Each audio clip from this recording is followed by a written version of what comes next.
Hey, what up, everybody? This is the 29-year-old meat cutter Stevie Breech coming to you in this video. A member of the Freebirds and the soon-to-be Three Amigos. So much due respect goes out to my buddy out there, Sean's Views and Entertainment. His YouTube is SVETV988.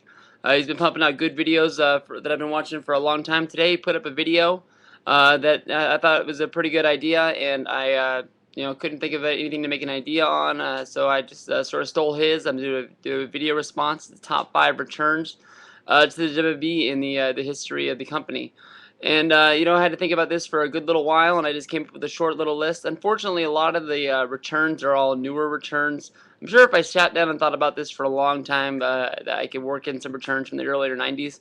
But for me, a lot of the big returns were, guys that left WWE to go to WCW, and they got their second chance to come back. That's where a lot of these come from. That's why I started with number 5. I started with the NWO returning at No Way Out 2002.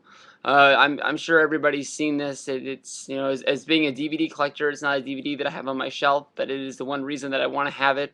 The show's an alright show, but having the NWO come back and have that big return is really, really cool. When the NWO actually comes down to the ring, there's a big response to him, and then Kevin Nash gets on the mic and he gets his due respect, and then Scott Hall gets his due respect. But then with the man, Hollywood Hogan, and I'm sure the way they planned this promo out, it was supposed to be this way. Hollywood Hogan was the last guy of the group to get on the mic, and the place just blew up. I mean, it just, this is the first time that Hogan been on TV since 1991 for WWE.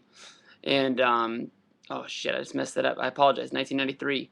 And, everybody thought that, Hogan, was done. Everybody thought that, Hulk Hogan was over, and that, WCW basically killed him. They didn't show him his due respect near the end of his run.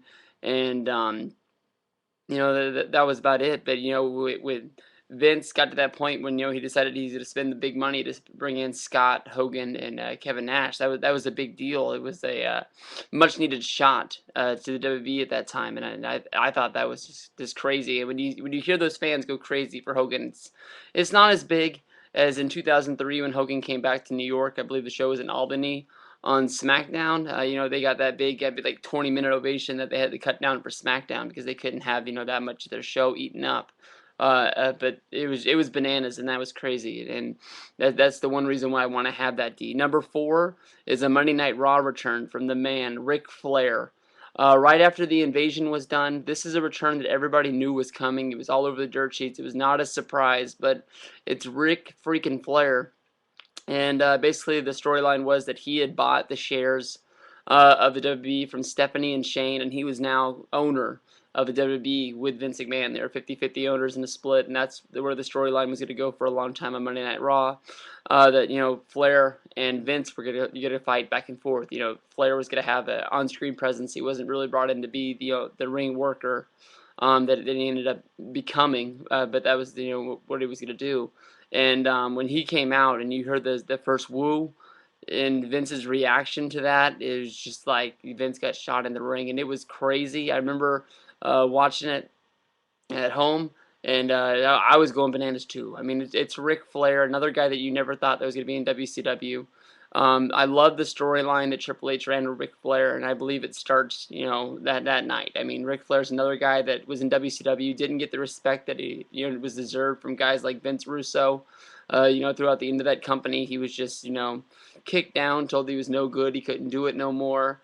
And, he showed you what Vince can do when he gets behind you. He can get anybody over. It doesn't matter if you're the lowest guy or the highest guy on the pole. If Vince McMahon and, the machine gets behind you, you're going to get pushed to the top, and people are going to care.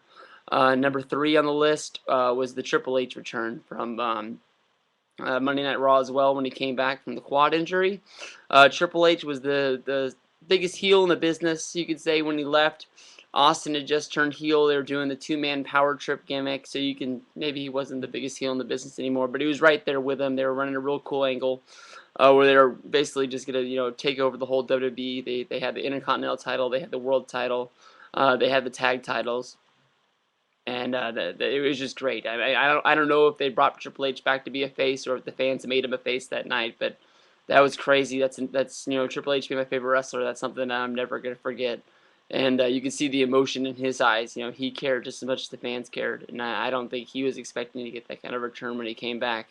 Number 2 on the list, John Cena coming back to the Royal Rumble. That is an oh shit moment that you will never believe. Nobody, I don't think anybody knew this was going to happen. They've said that only the guys that were going to be in the ring were the guys that knew that he was going to be there. But the one person that sells it more than anybody, Triple H, is his facial when the music hits and he sees that Cena's standing out there, it's just bananas. I mean, you got to know that he knew what was going on, but you got to look at Carlito. Look at Carlito's face. Carlito literally looks like he dumped in his pants. He's marking out from the moment more than the guy in the front row. That everybody knew this was special, and especially when you can like get the guys in the ring to really care about what's going on.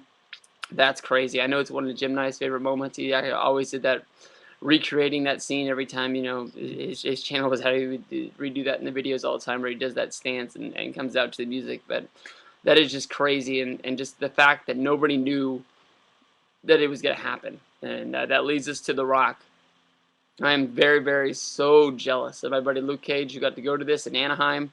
The Rock coming back this year was just, it was something that was out in the sheets. You were pretty sure it was going to happen, but in the back of your mind there was that little fact that WWE was going to screw this up and give us Justin Bieber.